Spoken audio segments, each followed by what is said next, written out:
Want to patent your invention? The chance is near. You've given it heart. Now get it in gear. It's Passage to Profit with Richard and Elizabeth Gearhart. I'm Richard Gearhart. And I'm Elizabeth Gearhart. I'm the founder of Gearhart Law, and welcome to Passage to Profit, the show that's all about entrepreneurs, businesses, and their intellectual property. And I work at Gearhart Law. I do the marketing, but I have my own business too. So I'm stretched a couple of different ways, but we are so happy to have a great show today. Do you want to talk about who's going to be on the show? I absolutely do. But I also, before we start, I want to brag about our new studio. This is the new Passage to Profit studio that we just set up. And we have a new camera, so we're getting used to that. You know what they say, the camera adds 10 pounds, which is why we're sitting down right now. Yeah, we finally gave up on the idea of being able to go back into New York anytime soon. I think right now people from New Jersey are banned from going into New York because our coronavirus cases have gone up so fast. So here we are, and we do have a fantastic show tonight. We have Elsie D. Flinard III from Podcast Town, and we have Amy Adan, and we have Carolyn McBride, and they'll be joining us a little bit later in the show. But before we do that, let's get into the I can hardly IP wait to do the adventures. Patent Palooza. I can hardly wait to do the Patent Palooza. Now, I got to tell you, this patent issued in 1982, so it's not in any response to what's going on now, but it is a mask, but it's an anti-eating mask. So you put it over your mouth and there's straps and there's a little padlock on the side to stop yourself from eating. So the question is, who has the key to the padlock, right? I mean, because if you do, what's the point, right?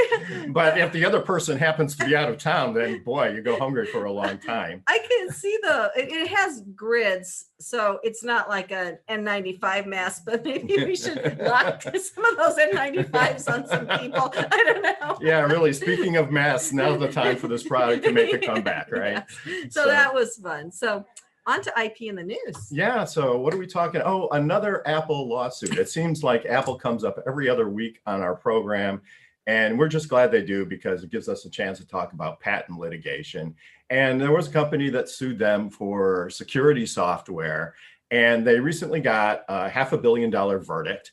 But the interesting thing about this is that it took 10 years for the lawsuit to get through the legal system. But there's still another 10 years left on the patent because patents are good for 20 years. So there's still a lot of money to be made from this. And the court awarded a royalty, so there should be plenty of profits. The company is Veritech, and congratulations to them and their legal team. I don't think Apple will frankly notice missing $500 million. So don't worry, your iPhones are safe for the future. Now for our guest. I've been waiting for this because I got a lot to say to this guy and ask him about. I love his name too. It's Elsie D. Flinard III. So you can't make that kind of stuff up. So welcome to the show, Elsie. Tell us all about what you're doing. Well, first of all, thank you guys for having me. And I have to distinguish which one I am because there are 4 Elsies now. So it's important to pick the right one. So basically what I do is I help people grow their podcast. A lot of people have podcasts now, but it's very difficult to stand out now since there are so many other people that also have podcasts. My number one mission is to help people grow their shows, which in turn helps to grow their businesses. So my number one job in life when I wake up in the morning is to grow podcasts. I picture a little garden where I'm planting the seedlings of podcast success, and it grows up and sprouts into beautiful blossoming flowers. So my first question, when we talked about this earlier, I said you really started this in 2016, and we're saying like NPR had podcasts, iHeart had some. iHeart since has grown its podcasting platform immensely to be the biggest in the world, right, Kenya? Yeah, we have actually. So we're the #1 commercial podcaster. So how did you know in 2016 to get into podcasting? The abbreviated version of this very long story is I started an internet radio station, mainly because I wanted to interview and talk with and have conversations with successful business owners and entrepreneurs. I wanted to learn from them and to grow my own knowledge by having those direct conversations. So my thought was, okay, I'll start this station. I'll have my show, Enterprise Now. We're talking business, and I'll also have other shows on the station so we can talk business 24/7. And what happened was I ran across an actual podcast, like a real podcast, and I fell in love with the medium, and I'm a recovering engineer. So I started doing some research and some planning, and I started doing some projections, and I said, okay, I think this is going to be a thing. And so I shut down the internet station, focused on my podcast, and really grew my business from there. So it's interesting that you did some math, I guess, drawing from your engineering background on that. So what kind of things did you look at when you were trying to figure out whether this would make sense? One of the main things I looked at is the trends in on-demand in general. I looked at things like Netflix and the fact that people want what they want, when they want it, how they want it. And I thought that audio was going to go that same direction. People are going to want to listen to the topics and the subjects they want to listen to, where they want to listen to it, and how they want to listen to it. And so I thought that audio podcasting specifically was going to fall in line with that trend. And I started to look at, okay, it's growing year over year over year steadily. And then I started to notice certain players starting to get involved in the space. And that led me to believe that this is not only going to be a thing, but it's going to be a big thing. A lot of people are starting their own podcast now.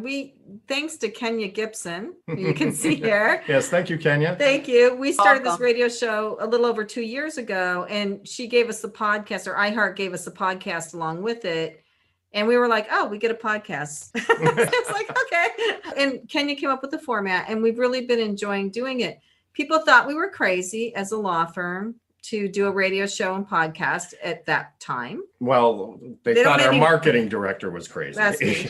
But they don't anymore, because now podcasts are ubiquitous. I mean, it's going to be like having a website, right? Oh, absolutely. I made the bold prediction that in 3 years, you're going to have a website, you're going to have a blog, and you're going to be in the space in some form, whether you're advertising on podcasts, whether you're guesting on podcasts, or whether you host a podcast, you will be in the space. Absolutely seems like that's the direction that things are going. And I would just ask, with all these podcasts out there, how do you cut through the noise and get your message to deliver to your market or your listeners? Yeah, and it's tough, to be quite honest, which is why I exist, right? People hire me because they want to grow. They want to stand out. They want to put together a show, a product that's going to, number one, reflect their brand, and number two, attract their ideal client. So part of it is injecting your personality into the content, being yourself, being an authority, and quality is a big factor as well. Having a high quality show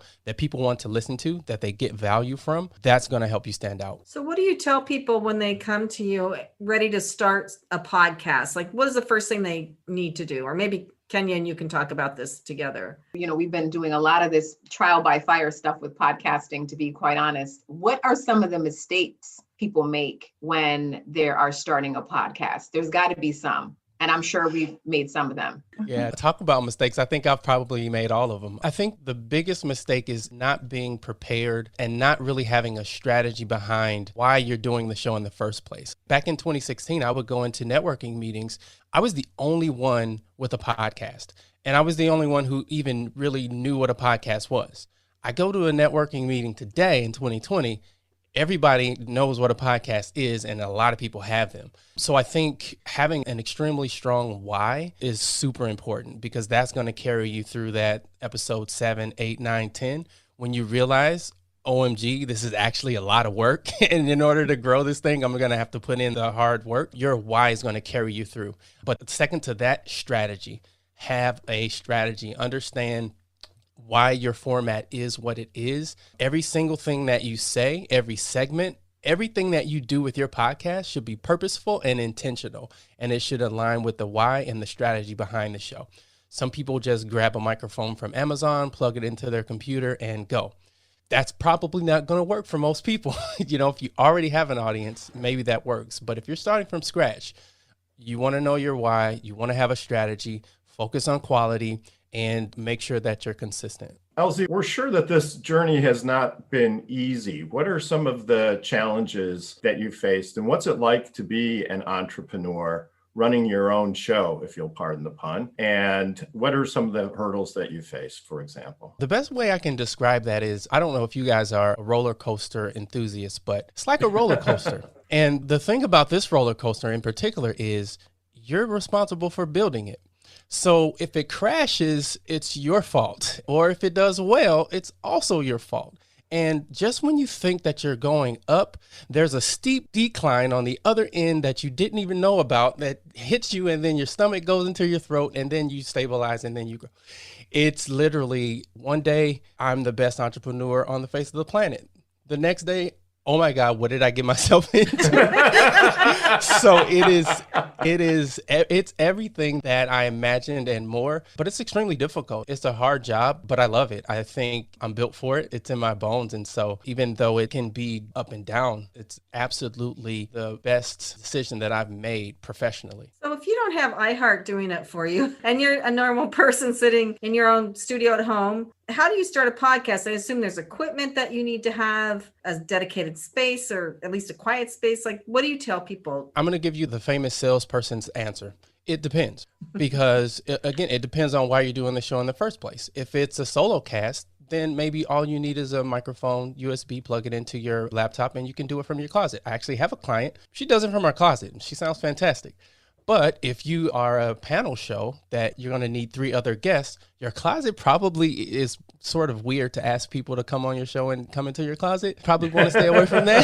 So I would say it depends on what type of show you want to do and kind of what your goal is. You can do it very inexpensively, or it could cost you a ton of money to produce it, depending on what your goals are. Well, that's really interesting. Having the right equipment is important, but the right equipment can be expensive sometimes. So you have to find that right balance there. So you mentioned that you were on a roller coaster, and that's kind of what the entrepreneurial experience is like.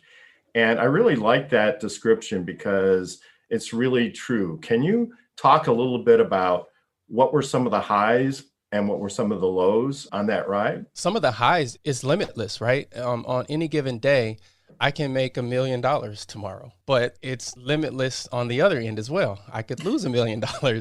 So, I've had several businesses that didn't work for various reasons, right? Maybe the market wasn't ready. Maybe I didn't have enough capital to sustain the losses. So I think some of the lows are when ideas that I had that I was really passionate about didn't work. And now I have to tell everybody, hey, this didn't work and we have to do something else. And seeing the disappointment and the loss of income for people, and really just having to be the person to tell people that this idea, although it could have worked, didn't work. And now we have to do something different. The high is providing opportunity to people, helping people tell their story and having a voice and being a part of seeing that light bulb go off when a person realizes how powerful their voice is and the fact that they can change lives with their message. I mean, I wake up in the morning knowing that I'm playing a part in changing people's lives. So that's a high for me. What are some tips that you can give to people who are looking to monetize their podcasts? Because, that's a big thing now with people is, okay, great, I have this podcast, but, how do I monetize it? And maybe monetizing it is not important to some people, but for the people that it is important to, what would you suggest? Again, back to quality, strategy, making sure that all of that stuff is tight, and then really just understanding how you want to monetize. I have some clients that they're looking at sponsors. And so obviously sponsors want to know, what's your social engagement? What's your reach? What is your email list? I always tell podcasters, you need an email list. That is literally gold. Like what size email list? Obviously, the larger, the better, but what's sort of like the minimum entry to get somebody interested in sponsoring your podcast? It depends. If I have 1,000 people on my email list and my open rate is 80%, that's really valuable versus I have 10,000 people and my open rate is, I'm going to just say 1%, just so my math is right. So it depends on the engagement level. If I know every time I send an email, people are going to open it and they buy, then that's more valuable than if I have a ton of people, but there's no engagement or action behind that. How do you potentially find sponsors for your podcast? I always tell people you want to find people or companies or organizations that align with your values. Going back to my earlier point, first you have to have values and know what the show is about. You want to find shows that align with your values, and you reach out to them and you show them, hey, I have this social reach. I have this on my email list. I have this many Facebook followers, this many people on LinkedIn. I also have this many downloads, and depending on what host you have, you can even dive deeper into those stats. So you present yourself as a well-oiled machine that has an engaged listenership, and 9 times out of 10, sponsors are going to find you. What are some of the more successful themes that you've had? And when you talk about aligning values, can you explain that a little bit more? So for example, I do a business show, Enterprise Now. It's all about business owners and entrepreneurs. For me to have a water sponsor on my show to promote their water brand, there's no alignment there. It's like, what does water have to do with business or entrepreneurship? But if I had a backpack company who wants to promote their backpacks to entrepreneurs who are running businesses that they can run from their backpack, well, there's alignment there, right? Because we're talking to the same people. So I think, especially as a podcast host, you develop trust with your listeners.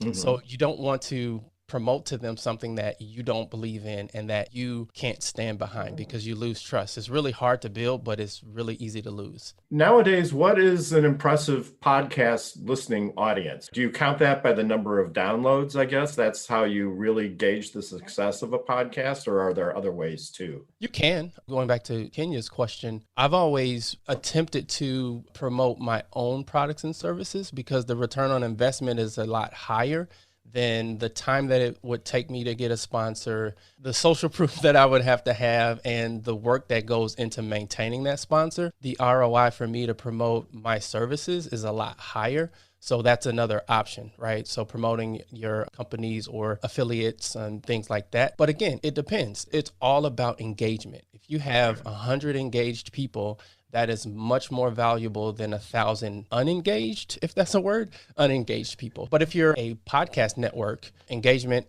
and downloads are both going to be important. So Elsie, do you use a lot of social media marketing to get word on your podcast out? How do you advertise it? Mostly being a guest on other podcasts is a very effective way. Email lists and social media. That's really, really good information. What could you say if you're starting a podcast for the first time? What are some first, immediate steps besides the equipment and so on and so forth that you would recommend people would take? I always recommend, if it's an interview show, starting where you are. A lot of times people try to sort of punch above their weight class, if you will, to get these guests that they see on other podcasts. So I would say start small, start with who you know, and then just grow from there. Have a right point of reference in terms of how fast you can grow, and really just be prepared to do the hard work and grow slow and grow your engaged fan base versus just focusing on downloads. So if you're just starting out, again, focus on your why. Make sure that you have the best quality that you can afford and have a strategy. Do it because you love it. Focus on the focus and just do the work and show up consistently. I think that's great information. I've recently become a fan of Seth Godin, who talks about minimum viable audience. And really, you almost want to walk backwards and you want to say, okay, if I have this number of engaged listeners, and that's going to create this business result for me, whether it's commercials or sponsors or services, whatever you happen to be engaging. And of course, you just have to like to do it too. I mean, if there's things that you want to say and you want to participate in the social discussion around your areas of understanding and expertise, you get to do that too.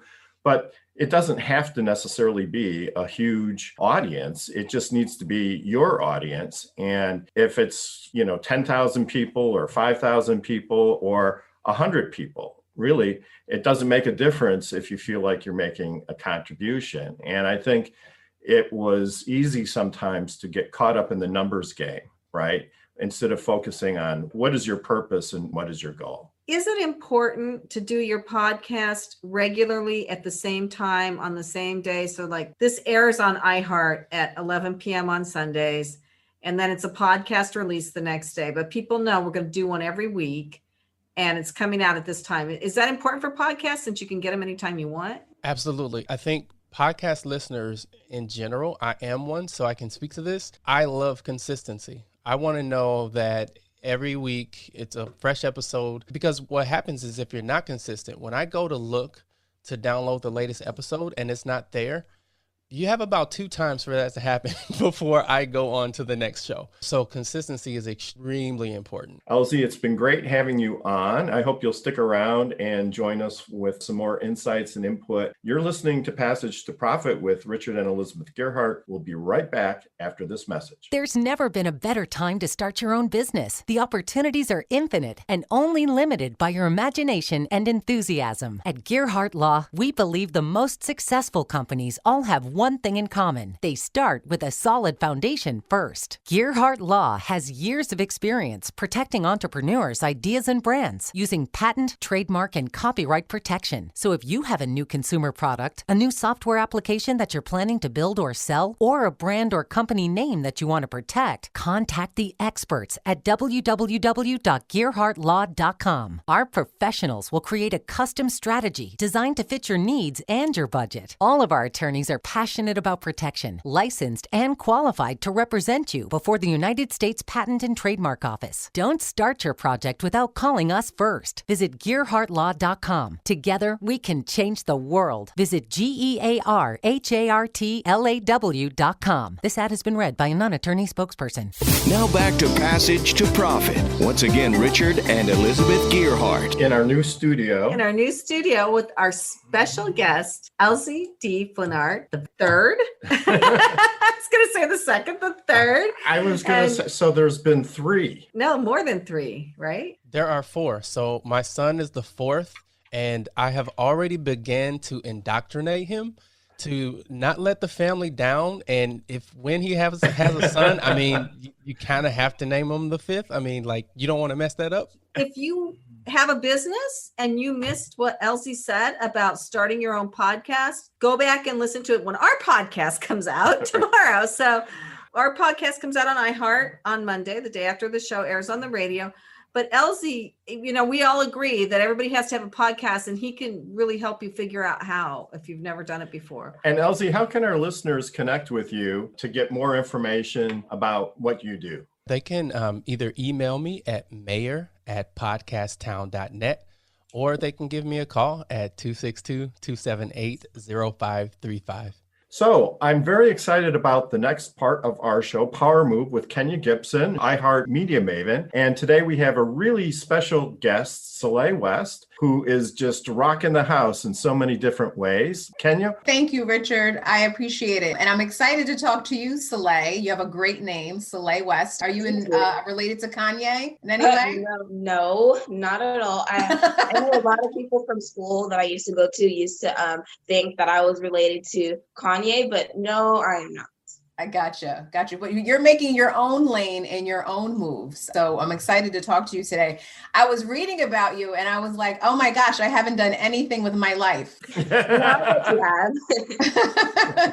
You've done some remarkable things. You started your own t-shirt line. Tell us about that. So my t-shirt line, The Chatty Chick, I started that when I was 7. When I started my Instagram page, we were getting like a lot of messages from parents or, adults saying I didn't like my hair or my daughter didn't like their hair. But then once they started looking at my page, then they started to love the hair more and they started to embrace it more. And so that made me want to have a t-shirt company so girls can express how they feel about the hair.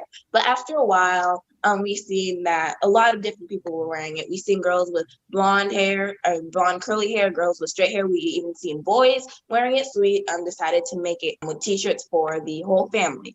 But now with all of the things going on, I wanted to use it as a tool for my activism because, I want to speak up for things that I believe, like Black people voting and, protect kids, not pedos, because, we just need to do a better job with that. And like America will be great when we all have equal human rights. Well, I love what you're doing with your line and the creativity that's behind it. And your messaging is super important because I think a lot of kids, I know when I was a kid, I struggled a lot with self-esteem and embracing myself. So I love that you're teaching that to your peers at such a young age and giving them something to make them feel empowered. Thank you. So tell us about New York Fashion Week, because we only get to watch it. You got to actually walk in it. Yes. Okay. So I have walked in New York Fashion Week.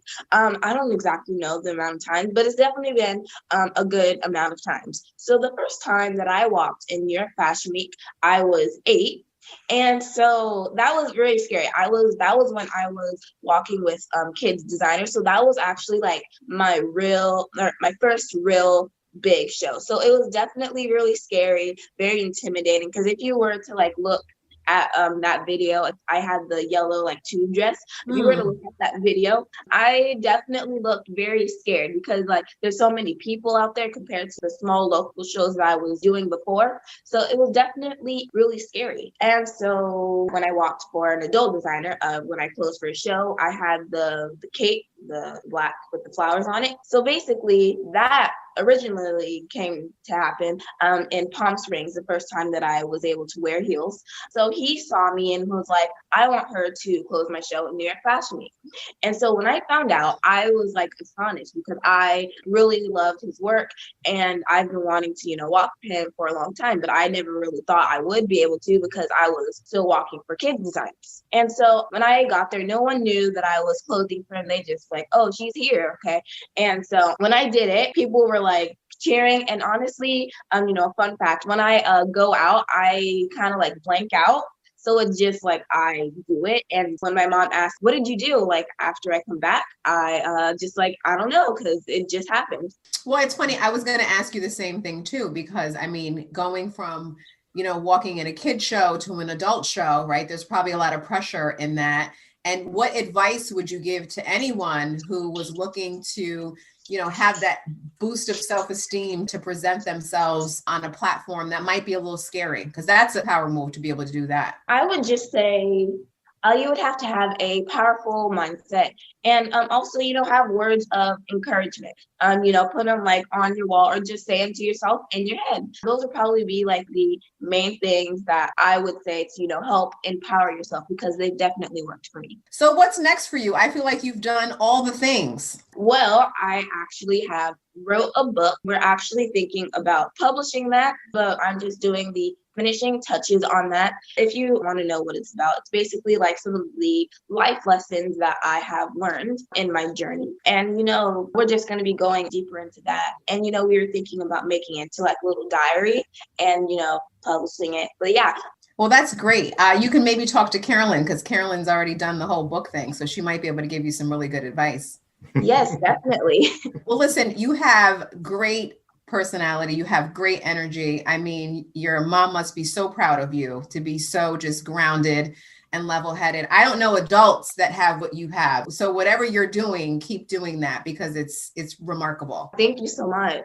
We appreciate you being here on Power Move today on Passage to Profit. Where can people find out more information about you? I am basically on all platforms, but if you guys want to go to my website, selaywest.com, spelled CELAI West.com, WEST, West.com, and then you'll see all of my social media platforms, and then you'll be able to read more about me. Also, you'll be able to see my book. It's an ebook, and you get to see like some of my runway videos, some of the things that I've acted in, some of the people that I've worked with, and yeah. Well, there you have it, ladies and gentlemen. Selay West, thanks again for coming on and having a conversation and inspiring us today. Oh, thank you so much for having me. So I'm going to talk a little bit about Fireside again. My 10-second pitch is now, do you want to make history and be a part of the future too? Join me on the first ever video directory of small businesses. And what Fireside is just that, a video directory for small businesses. I interview people that need to be interviewed. It's much better to do an interview style because you're actually talking to a person. And this really started out for people who weren't comfortable on video to get a video because everybody has to have a video these days, just like everybody has to have a podcast. And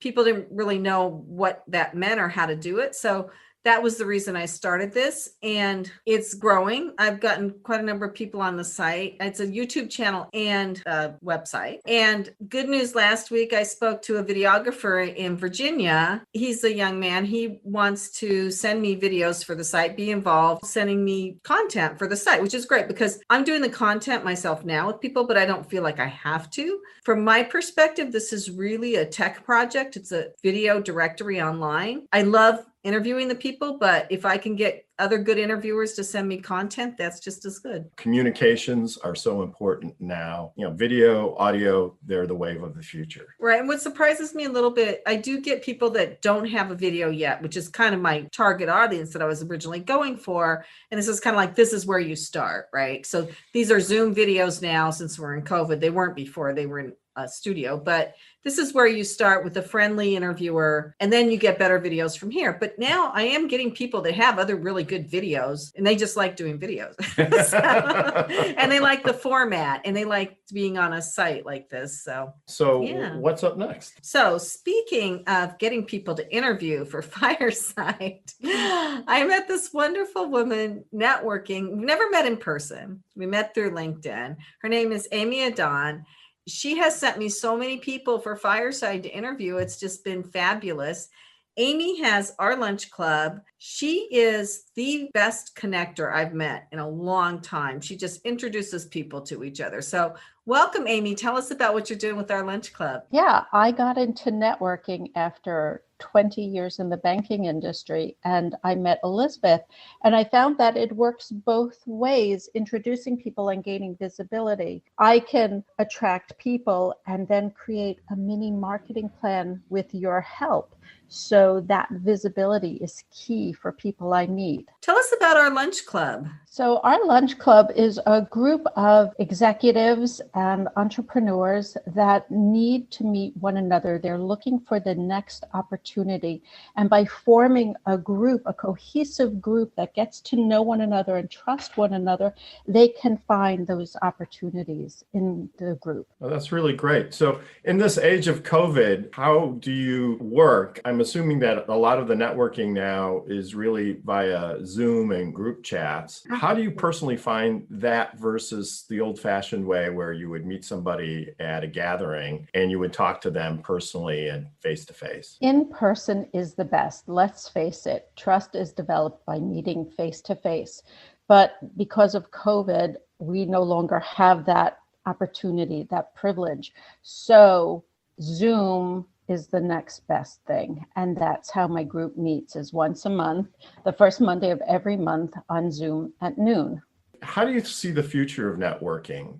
Do you see that it's going to be some combination of in-person and online? Because I've done a lot of networking and I love meeting people face-to-face, but it's also sometimes 20 or 30-minute drive to get to the place where you're networking, right? So it's a lot more convenient just to be able to do it from home and meet people that way. But on the other hand, like you said, you kind of lose something, right? So how do you think it's going to evolve in the future? I think there's going to be a hybrid of networking. For example, my group is virtual on Zoom, and it will forever be virtual because I have people from California, Chicago, Connecticut, New York, New Jersey, and this works. But in the future, I can see either live or live with a video component. I agree with you. You can get in a lot more appointments via Zoom during the day without having to jump in your car, run to, a location and finish your meeting, jump back into your car to get back to the office.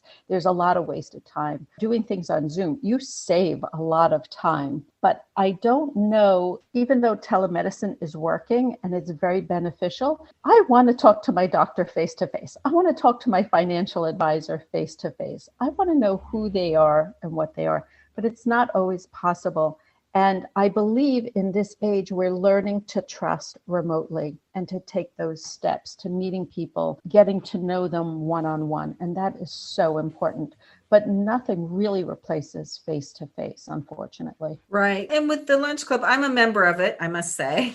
There is a fee to join. And so that will probably turn off a lot of people that aren't serious, but it gives you a group of people who are at the executive level, who are serious and are serious about forming these long-term relationships with people at their financial level or above. Like in my case, most of them are probably above.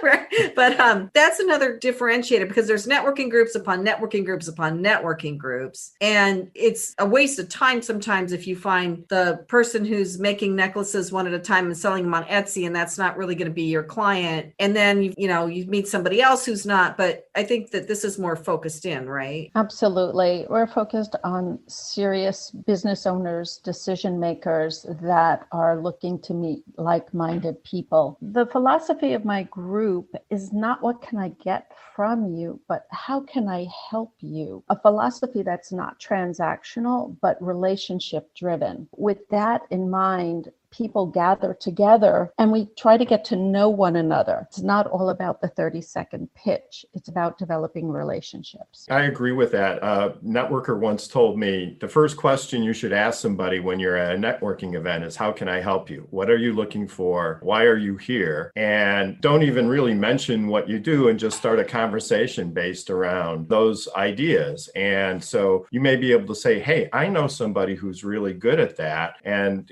they're over on the screen, I just met them. Maybe that would be a good connection for you, right? I think that's the best way for networking. And I don't even give people my card unless they ask for it, right? But it's all about trying to find ways to help other people. And hopefully that comes back to you at some point in some way. Absolutely. It's a small world and people don't forget by offering a helping hand, an introduction. People don't forget those meaningful little gestures. Right. But Amy, I think you've left a little bit of your spark plug energy on the table here, because when I talk to you, I get, oh my gosh, Elizabeth, I met the most amazing person. I'm sending you an introduction. You guys are just going to love each other. And that excitement about the connection is what draws people to you and to your group, because you're excited to connect people together. You see the synergies. You're like, oh my gosh, this is so fabulous, right? That's funny. Today I met a transportation concierge and I have to introduce him to you. I have never met anybody like this guy. Right. So I think what it is you love people and you love helping people and you love hearing what they do. And you have an enthusiasm and excitement around that. And that's why you've been able to grow your group so quickly too. I generally really care about the people that I'm working with. So I take the extra time and I absorb their story. And once you absorb somebody's story, I figure out who they need to meet. And it's easy to do that. And it takes a little bit of time, but it works. It generally works. For example, I met a web developer. He's looking to develop websites for manufacturing concerns. His pipeline is running dry. And because of me and my background, I realized, oh my goodness, I know somebody who does, believe it or not, warehouse logistics for manufacturers. And to bring the two together, you see the synergy. And it's just that they were meant to be introduced. And that's how, I guess, the spark happens. Completely agree. I am big on relationships and relationship marketing. To me, that is my entire world. I am not a transactional type of guy. I am all about relationships and how can I help you get to where you want to go. So amen to everything that you just said.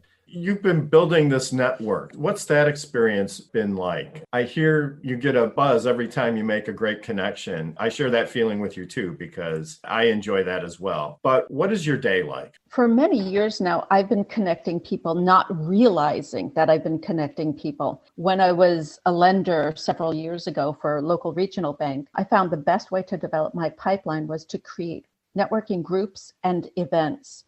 And then I realized I liked that more than the other job. And I started meetings in restaurants. And I took the best people I met and I would start introducing them to one another and seeing the synergies that resulted. So I'll wake up in the morning and I'll say, well, this person needs to meet this person and I need to introduce them, or I need to find somebody in a certain industry to introduce somebody else to. And I go to lots of networking events. It used to be face-to-face, but now they're all virtual. And I want to get to know people, because if they don't have the right philosophy in their life where they want to help people, then it doesn't work for me. But if you meet good people, nice people who want to share what they do, it just seems to happen. It just seems to fall into place. And that's where Elizabeth comes into play, because I meet these great people wherever I go.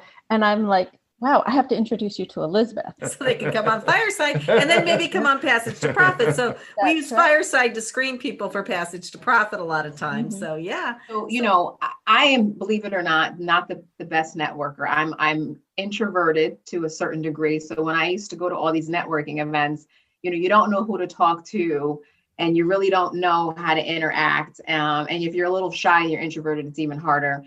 And I feel like now that there's all these virtual networking events going on, that's like even more amplified. So how do you help somebody who was already an introvert in a one-to-one human experience go and transition into these virtual experiences in terms of networking? Like, what are some tips? Networking for some people is like walking barefoot on broken glass. They hate it. And so I really try to put them at ease and have them relate to me as a friend, as a sister, as a family member, without any pomp or circumstance, and just get to know one another and not dive into, okay, what do you do? You can talk about, wow, I love your hair today. That is great. Or, one of the icebreakers I use is name something that somebody else doesn't know about you and wouldn't likely know about you.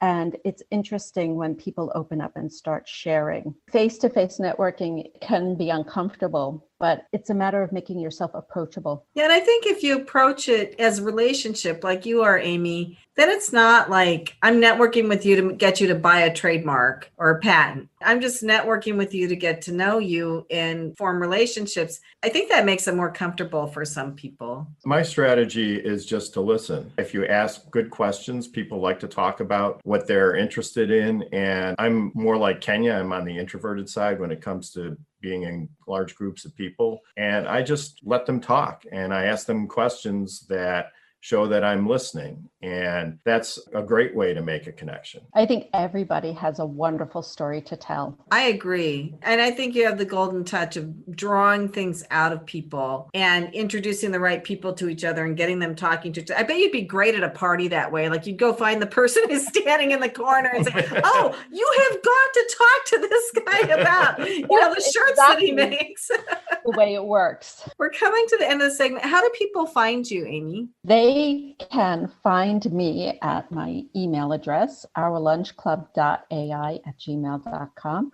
or they can call me 973-303-1115. And our website is www.ourlunchclub.com. Excellent. Thank you. Well, thank you so much. You're listening to Passage to Profit. This is Richard and Elizabeth Gerhart. We'll be right back after this message. Hi, I'm Lisa Askley, the inventress, founder, CEO, and president of Inventing A to Z. I've been inventing products for over 38 years. Hundreds of products later and dozens of patents. I help people develop products and put them on the market from concept to fruition.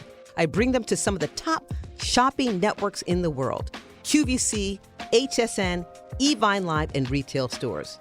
Have you ever said to yourself, someone should invent that thing? Well, I say, why not? Make it you. If you want to know how to develop a product from concept to fruition the right way, contact me, Lisa Askley, the inventress. Go to inventingatoz.com, inventingatoz.com. Email me, lisa@inventingatoz.com. Treat yourself to a day chock full of networking, education, music, shopping, and fun. Go to my website, inventingatoz.com. Passage to Profit continues with Richard and Elizabeth Gearhart. I'm pretty excited about this next presenter. Her name is Carolyn McBride. She's worked in the restaurant industry as a publicist for quite a while, and she's written a book loosely based on it, 4 Seasons at Angelino's, and the reviews are fantastic. So welcome, Caroline. Tell us all about it. Hi, thank you so much for having me. It's great to be here. My novel, 4 Seasons at Angelino's, stems upon my career. I was the chief operating officer for Behind the Burner, which was an online culinary startup.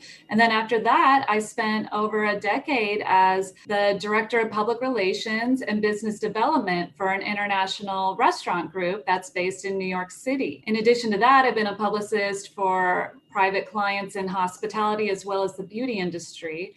And I decided to take all my adventures and experiences and combine it into an interesting story that hopefully would inform people, but also provide a sense of escapism. So while the book is based on real life experiences, I also added humor and added the whole dating element because it is romantic comedy.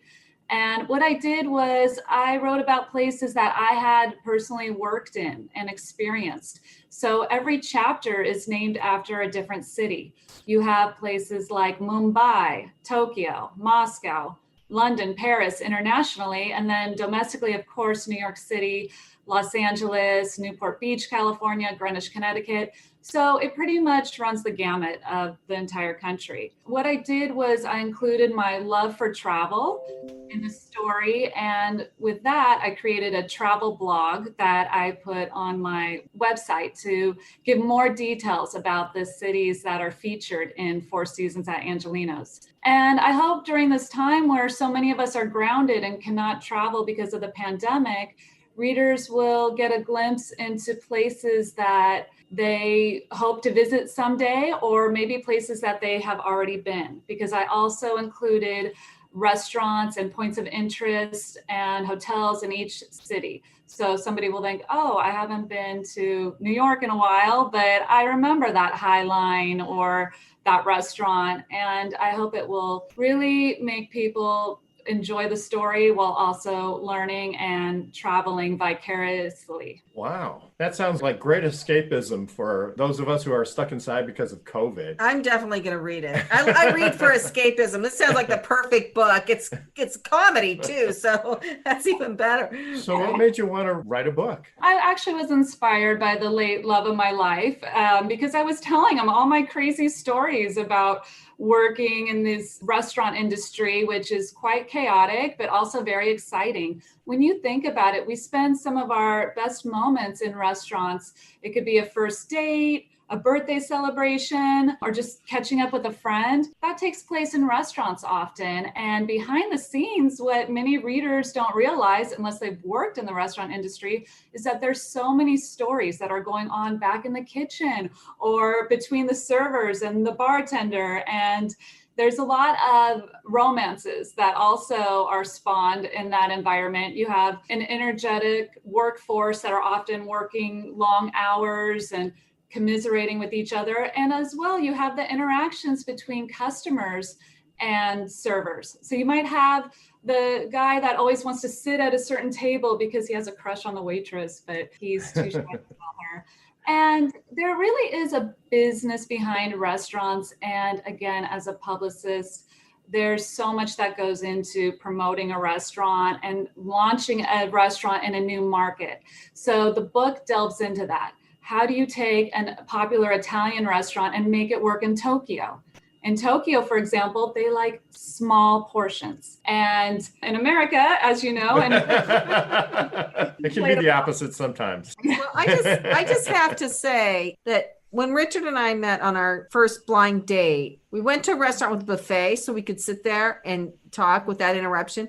And the waitress was honest like flies on honey. I mean, she would not leave us alone. I'm like, what stories are they saying back in the kitchen? Like, customer service in the restaurant industry is vital. And so sometimes it's a fine balance of you want to be there to help the customer and be around because you don't want them to have to flag down the waiter or extra help. But to your point, it was a buffet, so maybe she should have backed off a little bit. I thought it was interesting earlier. Elsie was talking about how everybody needs a podcast now and a blog.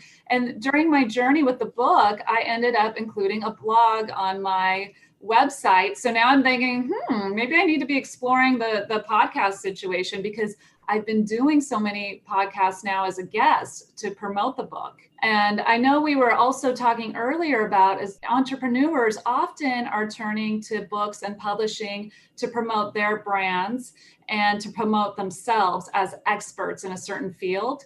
And that's a big sector now. You have people self-publishing. And when you think about it, even the biggest business leaders that we all know, most of them have books. It could be anything from a energy drink to clothing, whatever you're trying to brand yourself as or market yourself or your business. Having a book published gives you more credibility and opens doors with the media. So it's always a fine balance if you go the self-publishing route or if you try to go the traditional publishing route, which is a whole nother interesting conversation. 4 seasons at Angelenos, and it's because the book is based upon, it takes place in 1 year. It's very fast-paced, hence the 4 seasons. It's divided into 4 parts: spring, summer, fall, and winter. And then also Angelenos is the fictitious restaurant group that it's based upon. So you have this publicist traveling around the world, opening these restaurants, one pasta ribbon cutting ceremony at a time. I think you have a good idea for a pod there in terms of just maybe taking some of the content that's in your book and transitioning that into an audio version of it. Absolutely. Thank you so much. Like I said, I was taking notes with Elsie's presentation because I'm really thinking about it. And also I'm in talks with some people out here in LA as far as turning the book into a series, because there's just so many stories. So it could lend itself to Netflix, Hulu, or HBO. You never know. So we're working on that angle too. The book is 4 seasons at Angelenos. And I'm assuming it's on Kindle, Amazon, everywhere. Yes, it's everywhere. One of the benefits of being with a traditional publisher, you can find it in Barnes & Noble, Books A Million, Target. It's all over the place. And the easiest for most people is Amazon. And yes, the e-version is on Kindle as well. Great. And when in doubt, you can go to my website, which is CarolineMcBride.com. And I list several retailers that sell the book as well. Passage to Profit, The Inventor Show on WOR 710. We'll be right back. What are entrepreneurs' most valuable assets? Their passion and ideas. We can't protect your passion, but we can protect your ideas. Trust Gearhart Law to protect your ideas with premier patent, trademark, and copyright services. There's never been a better time to start your own business. Contact us at GearhartLaw.com. At Gearhart Law, we have years of experience protecting entrepreneurs' ideas and brands using patent, trademark, and copyright protection. So if you have a new consumer product, a new software application that you're planning to build or sell, or a brand or company name that you want to protect, contact the experts at Gearhart Law. www.gearhartlaw.com. Don't let the wrong protection strategy ruin your business. All of our attorneys are passionate about protection and are licensed and qualified to represent you before the United States Patent and Trademark Office. Don't start your project without calling us first. Contact Gearhart Law on the web at GearhartLaw.com. Together, we can change the world. This ad has been read by a non-attorney spokesperson. Now more with Richard and Elizabeth. Passage to Profit. With our special guest, Elsie D. Flannard III. From Podcast Town. He's the mayor, as a matter of fact, of Podcast That's Town. his email, mayor@podcasttown.net. Mayor@podcasttown.net. Yeah. LZ, do you have any final words of wisdom for our audience? My word of wisdom would be just get started. If you're considering leveraging podcasting to amplify your voice and grow your business, just do it. Just get started. Kenya, any final thoughts? Yeah, I mean, as always, it's good to be a part of this. Good to be here to learn everybody's experience. I mean, everybody had such a great contribution today, and we got to talk about one of my favorite things, which is podcasting. So I was happy to be a part of that conversation as always. And Soleil, do you have any final words for our audience? I would say that you are never too young or too old to follow your dreams, whether you want to do a podcast, do modeling, acting, whatever it is, you just got to set your mind to it, set goals, and you'll get there with the right amount of time. But yes. That's Excellent. great. Excellent Thank you. advice. So that was Soleil West with her Power Move, and you can find her at her website spelled CELAIWEST.com.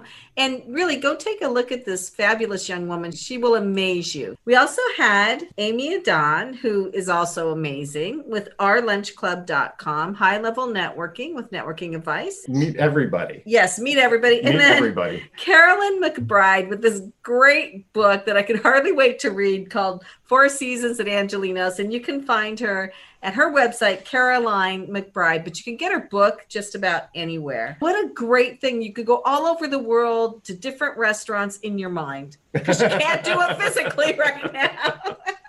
So we want to also thank Noah. Yeah, Noah, our producer. Thank you so much, Noah. You really bring this show together, and we really appreciate your help. And don't forget to like us on Facebook, Instagram, Twitter. And subscribe to our YouTube channel, Passage to Profit. So everybody that goes on here gets on our YouTube channel. The more people subscribe, the more people will find it, and it'll help with your promotion too. So please subscribe to our YouTube channel, Passage to Profit, The Inventor Show. Please do, and check out Fireside as well. Yes, fireside.directory or fireside directory for YouTube. So this has been Richard and Elizabeth Gearhart, Passage to Profit, WOR 710, the voice of New York.